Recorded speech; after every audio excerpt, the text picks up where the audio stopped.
Welcome to the Unapologetic Man Podcast, the only podcast that's all about self-improvement, confidence, success, women, and being a man without making any apologies for it.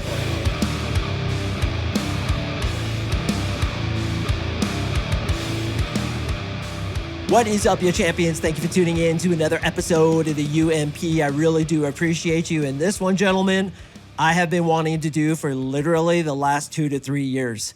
And the reason I haven't done it is because, unfortunately, when I talk about spirituality, I get a lot of hatred. Why do I get a lot of hatred? Because there's a lot of differing beliefs out there, and people get butthurt whenever you try to challenge their beliefs. So if you're ensconced in your belief system, definitely click away from this one, because this is simply my opinion. Do I know that this is the truth? Obviously not. Nobody has the truth. In my opinion, until you die, we just don't know. And in my opinion, part of the purpose of life is to not know. So the way I think of it is, you could get 99 steps up to the castle, but the 100th step is simply a leap of faith. And that's what I'm putting out there right now. So if you don't agree with me, that's absolutely fine, brother. Please don't waste your time or my time by emailing me about it. I also, unfortunately, don't have time to get into conversations about this. If perhaps you agree with some of what I say and you don't agree with other things that I say, I just don't have the time. Take this podcast the way you will, either getting some nuggets from it or throwing it out completely. It doesn't matter. This is simply my opinion. This is simply what I believe, and it literally has nothing to do with you because, brother, you have to figure out your own way. Again, with the castle analogy, there are millions of ways to the castle. How you get there is up to you. The way it was put to me once that I really liked was, if you had kids and you hadn't seen them for decades and you love them more than life itself, you wouldn't care what kind of car was bringing them back to you when they jumped out of the car and they finally came back to you. And that's a good analogy for religion. That's a good analogy for spirituality, which I'm going to talk about today. It's only the vehicle, and it doesn't matter what kind of vehicle it is. Does it get you back to God? Yes or no? If it does, then God's happy. He doesn't give a shit about the kind of vehicle that you pulled up in. So today is my 600th episode. And like I said, I was putting it off because of fear. I just don't want to deal with all the bullshit. But I'm doing it because I'm very passionate about this. And something I've never mentioned before is, after I retire from being a dating coach, I am going to start a spirituality podcast. This is part of my purpose here on earth, I personally believe. And I'm super passionate about it. I've been studying this stuff for 25 years. I've taken all the best knowledge that I could possibly accrue, and I'm going to give it to you guys in what I feel is the purpose of life. Now, this doesn't only come from things like the Bible, the Bhagavad Gita, A Course in Miracles, the Tao Te Ching, but also from literally hundreds, if not thousands of accounts of near-death experiences that I believe cannot be refuted. And I'm going to talk about that in a second. So what I've done is I've researched the shit out of this because it really bothers me that I don't know why we're here. I want to know what the damn purpose is, as I'm sure you do too, especially if you clicked on this episode. I feel I have discovered the purpose just based on everything that I've researched. In my opinion, the evidence is so overwhelming, it can't be refuted, and I'm going to talk to you about that today. But listen, if you're Buddhist, if you're Christian, if you're whatever, don't get butthurt about this. Take nuggets from it that you too believe and try to use those nuggets to better your life. If you don't believe anything I say, as I alluded to earlier, then throw it out, bro. Have a strong frame. Be seated in your own reality. Don't let me get into your frame. Take what you agree with, throw out the rest, and be done with it. That's the purpose of this episode. So this is, as I mentioned, my 600th episode. And I was actually looking at my first episode, and I freaking hurt my finger scrolling down through 600 episodes to figure out when the first episode was. It was August 2nd, 2018. So I've essentially been doing this for just over 6 years. And brothers, I am so thankful. Thankful to you for listening to this podcast, following me, supporting me. I honestly cannot express enough just how much you guys mean to me, and you listening. Yes, you individually. I may not know you. We may have never talked before, but brother, I am sending you a sincere debt of gratitude because it's dudes like you that have allowed me to do this podcast, which has been a dream come true for me. As I said, after I've completed my dating coaching, which honestly, I think I have about 2 or 3 more years left in me. After I've done that, I'm going to go full headlong into the spirituality thing because this is part of my passion. Definitely attracting women, NLP, all the stuff I talk about is obviously a passion. I've done 600 freaking episodes on it of 20 minutes each. It's obviously a very deep passion, but I feel like the final step for me is spirituality. And I want to get to the point where I've taught you guys everything I know about attracting women, which of course is in my 3-month coaching program, but I'm going to do this podcast until the wheels fall off. I'm just going to give it everything I can until spirit kind of tells me that it's time to move on to my spirituality podcast, which I think is really needed in today's age because we are very lost. We are seeped in the ego, and that's the next step for me. So the purpose of life, gentlemen, cannot believe I'm finally doing this. Fucking have shivers going down my arms. I love talking about this stuff so much. I'm so excited to share with you my 25 plus years of research coming from all the masters, all the guys who have accomplished what each of us is trying to accomplish, which is what? Peace, happiness, enthusiasm, just a general sense of contentment. And when I thought about what it was that we're all trying to achieve, I looked to the masters, guys that have reached enlightenment, guys that have reached that higher stage of consciousness, which I believe is the purpose of life. So if we were to look at God, and when God first existed, he was nothing but light. And I'm going to use the pronoun he for the sake of ease. Of course, it's he and she. It's both masculine and feminine. I'm just going to use he for the sake of example. So when God, if you will, source energy, all that is, first came into existence, and that too is a misnomer because it was never born, it always was. But at one point, God had to look at itself and say, what am I? Can I truly know myself when all I am is the light? All I am is love. And that's what I believe God is. God is the light. God is love. And that's all that is. And I'm going to get to that in a second. So God looks at itself and says, what am I? How can I know myself when all there is light? All there is love. Say, for example, in your entire reality, everything was blue. Would you know what blue is? No, you wouldn't. Just like a fish doesn't know what water is because it's constantly seeped within it. So God looks at itself and says, I'm the light. But what is the light? I feel love, but what is love? Well, God couldn't know itself without experiencing the opposite. How do you experience the opposite of love? Well, the opposite of love is fear. And the only way to experience what you truly are is to forget what you truly are. Come into a simulation, which I believe this is. It's a lot like the Matrix. It's a complete simulation of love and fear because hate is not the opposite of love. Fear is the opposite of love.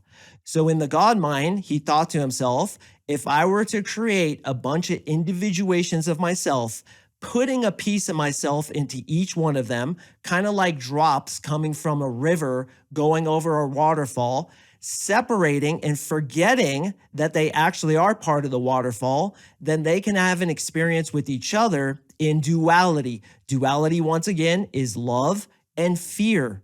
So God created us, you and me, as individuations of itself so that it could look back on itself and wake up to what it truly is, but having to do so by first forgetting what it is and going through the stages of ego.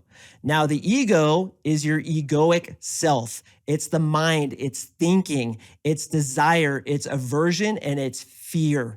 The ego, which makes you want to be better than other people, which makes you care about your reputation, which makes you do sinful things, which I'm going to talk about in a second, is nothing but fear. And that's the opposite of what you truly are, because deep within you, there is a soul that is nothing but love. That is who you are. When you are loving, when you are enthusiastic, when you are just yourself without trying to prove anything or get anything over on other people, and when you're acting completely fearlessly, that's who you truly are. You are love, and that is an individuation of God. So the reason we're here is to have an experience of fear, think that's what we are, buy into it completely, think that this is all there is, and then wake up to what we really are so that God can know himself. And that's the purpose of life. The only way you can know white is if there's also black. And that's what duality is. Love and fear, black and white. two different opposing energies that allow us to wake up to, again, what we truly are, which is a piece of God, which is love. Now, as we live our lives, we learn very quickly that when we act on the ego, which again is desire and aversion, I desire to get laid, I desire to make as much money as possible, I desire to be somebody, I'm gonna fuck everybody over so I can get mine. And aversion is, I don't wanna have pain, I don't wanna have suffering, I don't wanna go get my back operated on, which I talked about in my previous episode, because I'm fearful. When you have that operating in your life, it creates suffering. Suffering is attracted to you in order to do one thing and one thing only: wake you up to the errors of your ways. Sin, in its original translation, means to miss the mark. As an archer is shooting an arrow at a target and misses the mark, that's the original Greek translation. When you sin, such as missing the mark, screwing people over, telling lies, eating shitty food, you create suffering for yourself. And in my opinion, and again, if you disagree with this, that's completely fine. Have your frame, I'm gonna have mine. In my opinion, the original translation of sin means to miss the mark. You act in a way that is derived of your ego, which again is based on fear and desire. You act in a way that's based on your ego and you create suffering for yourself, therefore taking yourself to hell. And this is where I think the Bible is mistranslated. I believe that sin means to miss the mark. You're acting on your ego. You're creating suffering for yourself. Therefore, you're going to go to hell. Heaven, on the other hand, is gained when you act through love, when you act through compassion. When you're a good person and you put out there that loving energy, you get back to you what you attract. Now, the law of attraction, which I've spoken about many times in this episode, is built into this entire system. The way it works is just how I explained.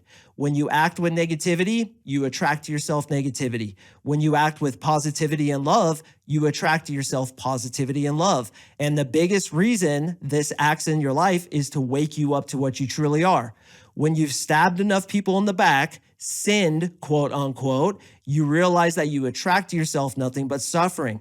This wakes you up to the fact that everything that is done through the ego only creates more suffering. And we are not suffering. We are light. We are part of God. That's why we want nothing to do with it.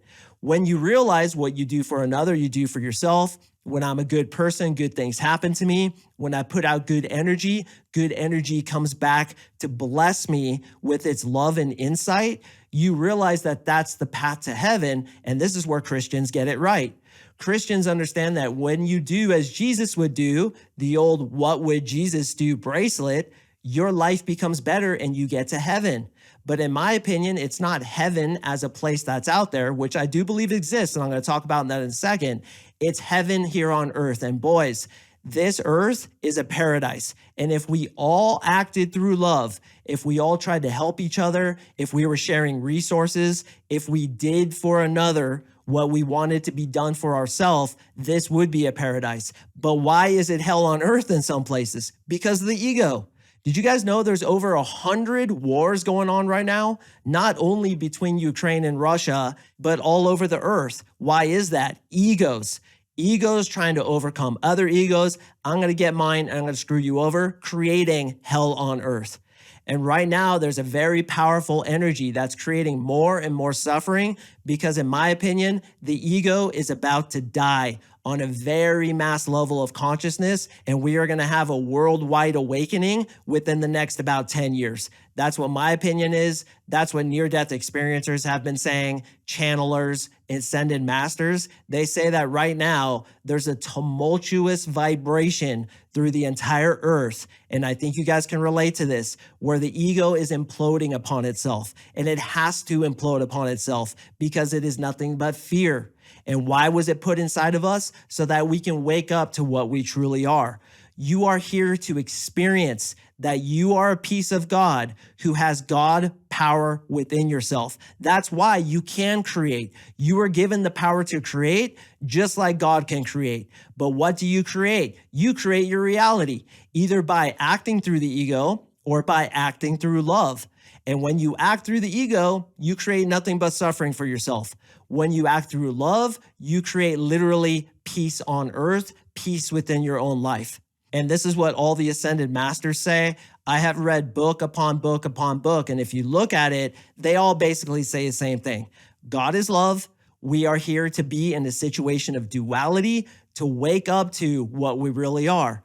Now, you as a creator have the ability to choose who you want to be and create yourself in the next best version of the greatest thought that you ever had about who you really are. And that's your job here. And every time you start to procrastinate on it, every time you go the wrong direction, what does life do? Kind of smacks you upside the head, doesn't it? If you rob a guy, that energy will come back to you and you're probably going to get money taken from you too, which is exactly what happened to me if you've been listening to my podcast. I used to rob people when I was driving strippers and I just got robbed because of cause and effect. If, on the other hand, you act through love, then you get attracted to you back all these glorious things, which is happening to me too. I have a very successful podcast. I have amazing clients. I have an amazing woman, an amazing child. We just bought this beautiful new house in Morrison, Colorado. My life is literally like a dream come true because I've been acting through love. So the purpose of life is to wake up to what you truly are. Now, what does that mean? Wake up. I believe that we reincarnate until we get enlightened, just like Jesus was, just like Buddha was, Lao Tzu, Paramahansa Yogananda, Lahiri Mahasaya, and a bunch of other masters that we've never heard about, where they followed the path of love. They went within, because even the Bible says God is within you. They discovered that God piece within them and woke up to what we really are. And you might look at a Buddhist monk who lives the path of quote unquote renunciation, shaves his head. All he has is a very humble robe and he meditates all day. You look at that dude and you're like, are you serious, bro? That looks like misery. That looks like the most boring shit ever. But as it says in Autobiography of a Yogi, which is a book that I strongly recommend, and I'm going to recommend some books at the end of this episode, you are striving after a few measly dollars when there is a treasure within you that is millions of times beyond what you could ever get in this world. And that's what it says in the Bible too. And I'm paraphrasing, don't strive after riches when the riches are within God, which are within you. And this is what happens in near-death experiences, which again, guys, if this interests you in any way whatsoever, I strongly suggest you go to YouTube, type in near-death experience, and there are literally thousands upon thousands upon thousands of videos of people who have died, quote unquote, went to the other side, got all this wisdom, and came back. Now, you may say to me, Mark, how could you believe that shit? Are you really that stupid that you would believe this? It's just a hallucination. The reason I believe it is because they come back with information that you can't get from a hallucination. For example, they come out of their body and go over to their mom's house, hear a conversation, come back to their body after their near-death experience and tell their mom about the exact conversation they had, what they were eating, what they were wearing. This happens time after time after time where you're given information there's no way you could have gotten otherwise. And that's what I like to look for, is this real scientific evidence. Okay, how is this happening? Could this possibly be true? In my opinion, it is true. We reincarnate, and when we die, you go to heaven, which means you reunite with God, which almost every near-death experiencer says is infinitely more positive than the best orgasm and the best party you've ever had in your life. When you reunite with the light, which is what you truly are, it is going to be the best moment of your life. And I know that may be controversial, but the day of your death is going to be the best thing that ever happened to you. Because think about it. You are light, you are love, you are exaltation, you are 100,000x the best experience you've ever had in this body. And now you've forgotten about that. You've come into this incarnation. Life is fucking hard. You've had a bunch of bullshit happen to you, a bunch of traumas, people saying mean things to you. You're not good with women. You've been rejected by women. It's hard, man. And that's part of the purpose, so that you can wake up to what you really are, either in this lifetime as enlightenment or next lifetimes, or when you die, you're like, holy shit, dude, that was all an illusion. The illusion is there so that you can experience what you are not, so that you can know what you truly are. And that's why you're here. You're in this shithole, which is a shithole for you when you're seeped in your ego, which we all are. You're in this shithole, and then you wake up to this absolute paradise of what you really are. You're unconditionally loved. Even if you were a douche canoe in your lifetime, which God knows we all were, even if you are a horrible person, you are accepted. You are unconditionally loved. It's like getting the love of 1,000,000 Italian grandmothers, as one near-death experiencer put it, and it's nothing but unconditional. You do have a life review where you go through your life and you get to see all the things that you did, and you get to experience how you made other people feel. So that guy that I robbed that money from when I was driving strippers, I'm going to experience what he felt when he was running after me, crying, calling my name, saying, please don't rob me. I got to experience that. I have to experience the pain of all the women whose hearts I've broken, because we're here to learn the consequences. It's not hell. It's not judgment. It's not punishment. It's simply experience. And that's the point of why we're here. You are me. I am you. We are part of the same oversoul, if you will. I'm not saying we're the exact same soul, but we come from the same tree. We're like different leaves on the same tree, having an experience. So what I do to you happens straight back to me. And what I take from you also happens straight back to me via the law of attraction. So to create the reality that you want, only focus on what you want to manifest. Feel what it's like to have it now. Command your life to be the way you want it to be. Because brother, as I always say, you are a part of God. And God isn't minimized to a little piece inside of you. You have the power that God has inside of you, and you are creating whether you know it or not. And now that you do know it, and I'm telling you, this is the way it works. Now that you do know it, choose your thoughts very carefully. Only focus on that which you want. Only focus on love and exaltation. Treat others the way that you want to be treated. If you want love, give love. If you want to laugh, give laughter. If you want to get better with women, give women something of value so that they will value you back. And for God's sakes, gentlemen, do not sin. And I'm not saying you're going to go to hell, because hell's an illusion. It doesn't even exist. In fact, in the Bible, when they say the fires of hell, he was referring to a trash dump in Jerusalem. If you sin, your life's going to be like burning in that trash dump. But the Vatican changed it so that they could have power over people. Completely different podcast episode, maybe in my future episode. Because when you sin, quote unquote, you are creating hell for yourself. Hell is here on earth, but heaven is here on earth too. Isn't that amazing that we can have two completely different realities? Look at the dark ages, where all we did was kill each other and there was disease and famine, and then look what could be if we were all just to realize this truth, that we are all one, we are all from God, we are all powerful creators. What you do for another, you do for yourself. So share the resources, help out your brother, and we can literally have heaven here on earth. Now that brings up a difficult question. Well, you're saying there's no hell, Mark. You're saying there's no punishment. It's nothing but unconditional love. What about Hitler? What about all these horrible people that do horrible things to others?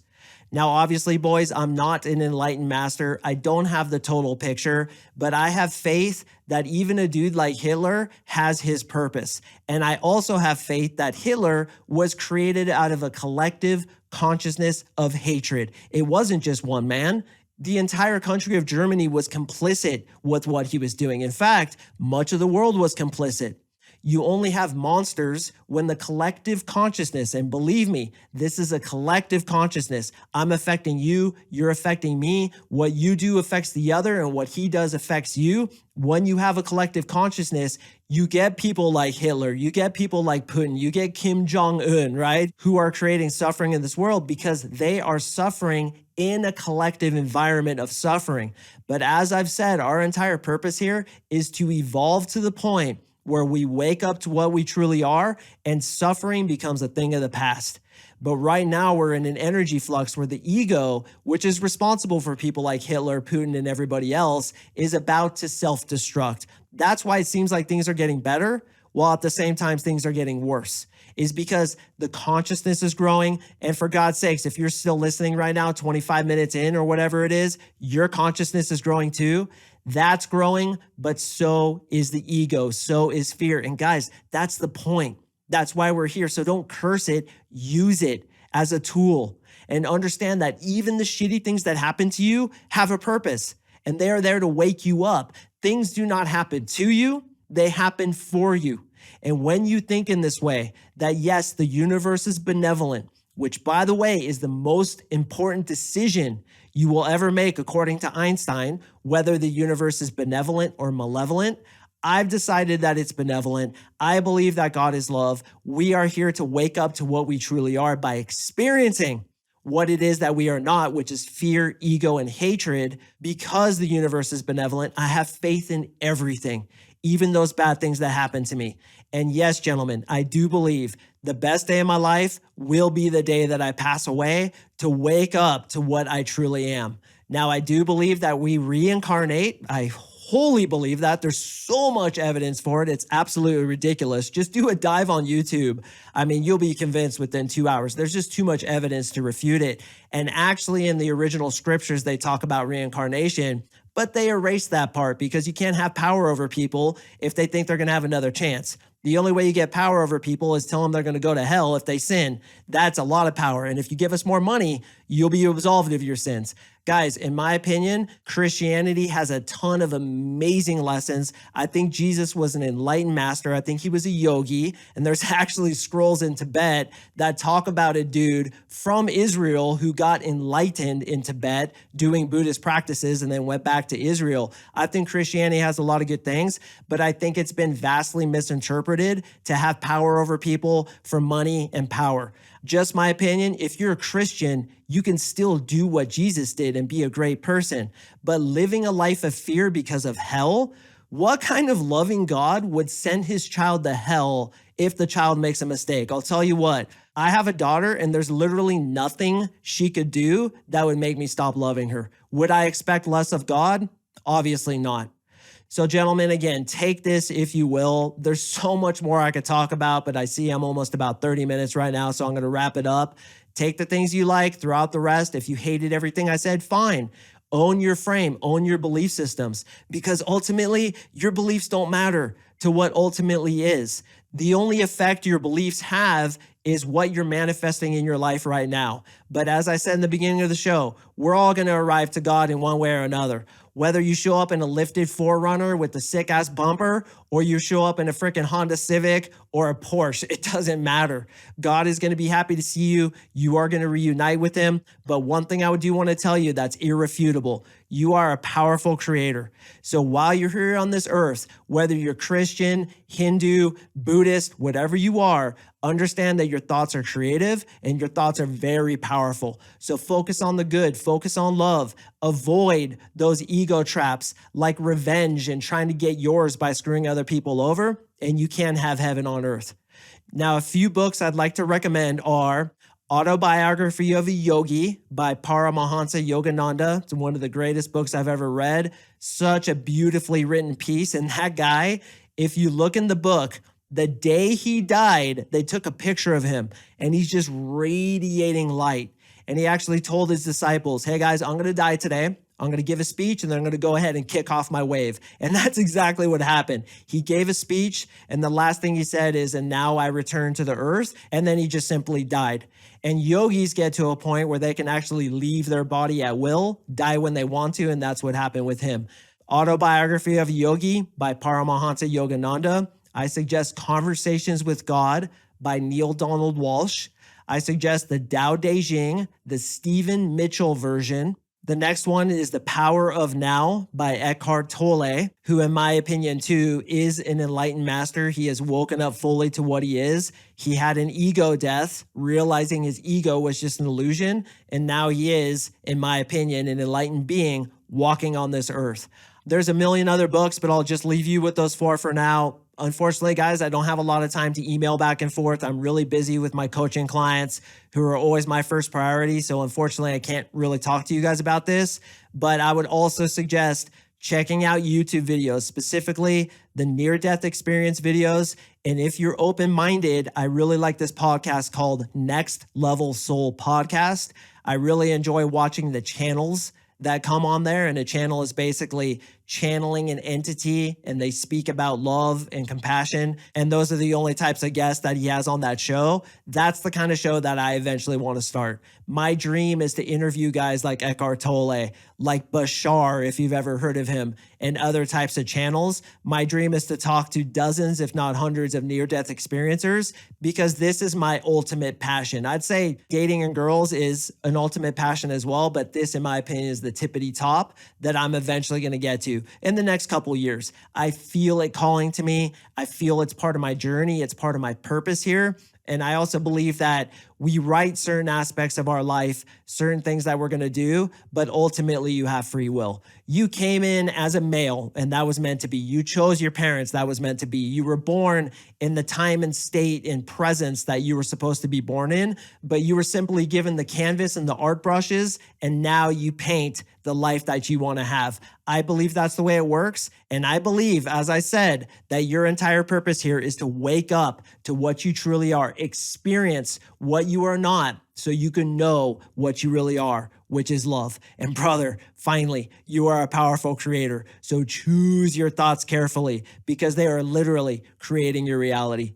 Gentlemen, I really enjoyed this one. Man, I just had shivers the whole time. I love talking about this shit. If you enjoyed it, fine. If you didn't, that's fine too. Again, hold your frame, have your own opinion. It really doesn't matter, because we're all going to find out the truth the moment we die. Or I guess it could be said, maybe we won't. Maybe it just goes black. I don't believe that. There's absolutely too much evidence to say it's the otherwise, but who knows what's going to happen? So live life well, be the best version of yourself, choose your thoughts carefully, and get to the next grandest version of the greatest idea you ever had about who you really are. That's where contentment lies. And I want nothing more for you, brother, than to live a good life.